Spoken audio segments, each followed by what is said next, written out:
This week's episode may have given us a major clue into a major Stargirl mystery. Who is Courtney's dad?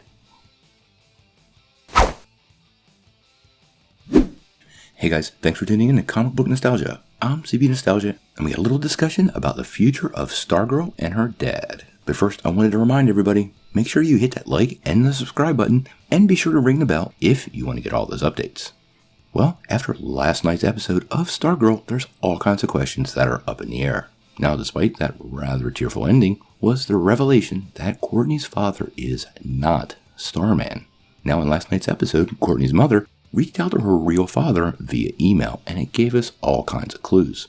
So I thought we could take a couple of minutes to talk about the Sam Kurtis from the comic run that this series is based on. Now, in case you didn't know, this is a Jeff Johns run, and is actually based on the Stars and Stripes comic series. Now, Courtney's father, Sam Kurtis, actually made his first appearance in Stars and Stripes number 10, way back in 2000. On the TV show, he's going to be played by Jeff Stutz. He's a pretty established actor and has actually worked in Hollywood for a really long time and even been a recurring character on several series. But he's definitely not what he appears, and he's certainly not Starman. Now in the show, we already know that Barbara was married to Sam, and he was pretty much a deadbeat dad. This mirrors the comic story very closely.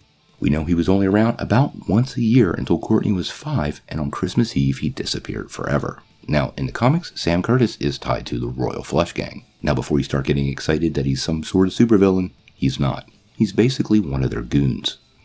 He's kind of a loser, and he never really rises up the ranks. Actually, in the comics, he dies shortly after appearing. Now, when he makes his appearance in the comics, he actually gives Courtney a locket and then disappears, and I highly suspect that's what'll happen next week.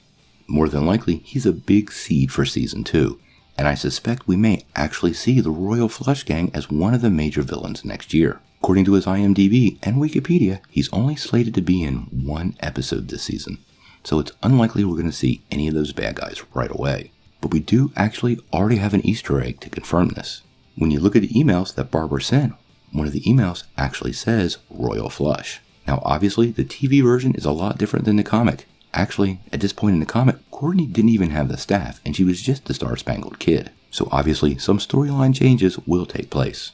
In any case, I don't think Sam Kurtis is going to be a one and done character, but I do think it's the only time we're going to see him this season.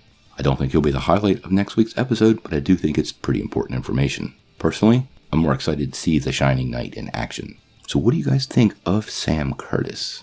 And do you think he's a seed for the Royal Flush Gang in future seasons of Stargirl?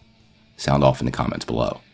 If you like this video, make sure you press like, click subscribe, and if you don't ring that bell, you won't get any updates. Peace.